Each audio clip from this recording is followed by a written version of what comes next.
কিছু কথা আছে, না বলাই ভালো। কে আর বলেন সুন্দরের মাঝে অসুন্দরের খোঁজ করে।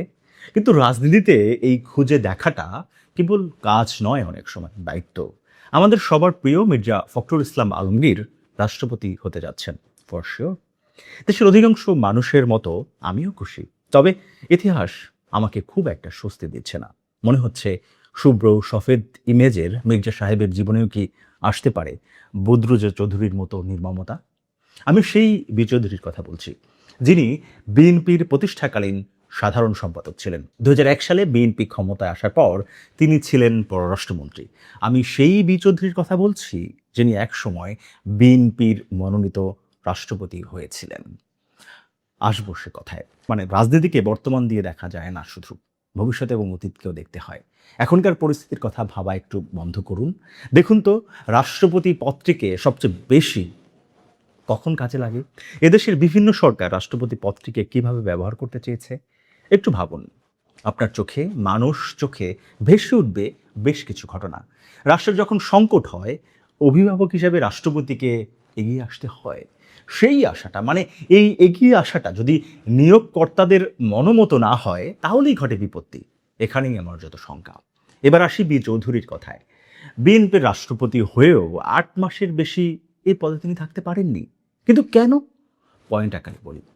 জিয়াউর রহমানের মৃত্যুবার্ষিকীতে তার সমাধিতে রাষ্ট্রপতির শ্রদ্ধা না জানানো, রাষ্ট্রপতির বাণীতে জিয়াউর রহমানকে স্বাধীনতার ঘোষক হিসেবে উল্লেখ না করা, তার ছেলে মাহি চৌধুরীর মাধ্যমে তৎকালীন বিরোধী দলীয় নেত্রী শেখ হাসিনাকে মুন্সিগঞ্জে স্বাগত জানিয়ে তোরণ নির্মাণ করা, যেটিকে বিএনপির একটি অংশ রাজনৈতিকভাবে অত্যন্ত নেতিবাচকভাবে দেখেছিলেন।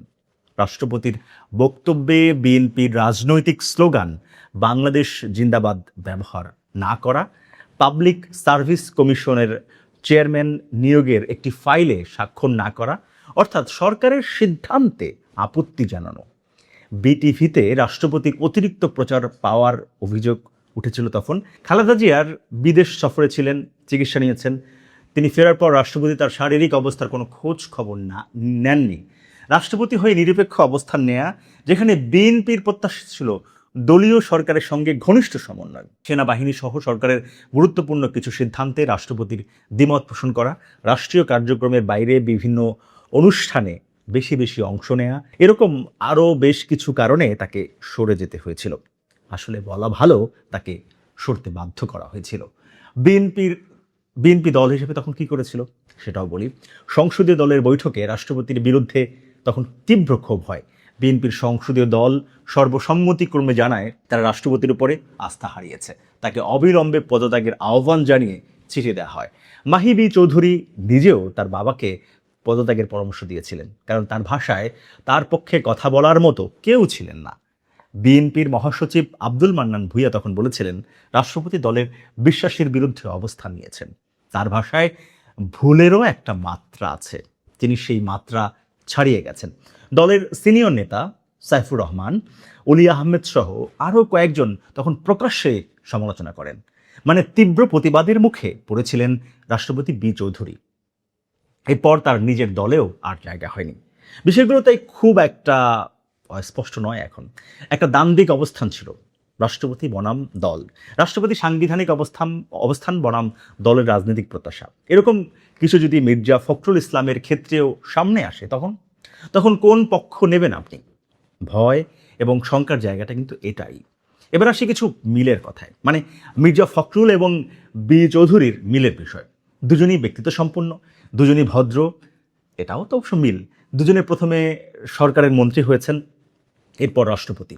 তবে অমিলও আছে। মির্জা ফখরুল যেমন যেচে কিছু বলেননি, কিন্তু চৌধুরীর ক্ষেত্রে ঘটনাটা একেবারেই উল্টো ছিল।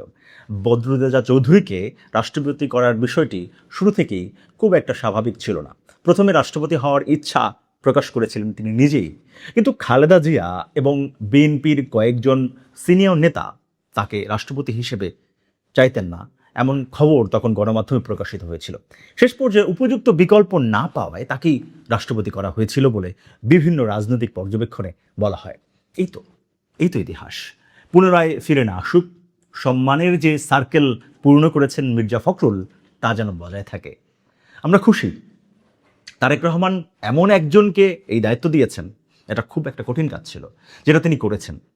যারা বিষয়টিকে খুব স্বাভাবিকভাবে দেখছেন তাদের বলি, শেখ হাসিনা, এই তো শেখ হাসিনার কেও অনেক হিসেব নিকেশ করতে হয়েছিল এবং সেটা করেই তিনি চুপ্পুকে রাষ্ট্রপতি বানিয়েছিলেন।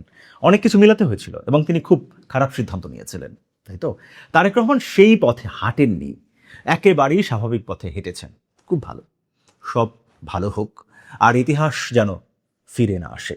কিন্তু আপনি বারবার ফিরে আসুন, নিউজ হাবের সঙ্গে থাকুন।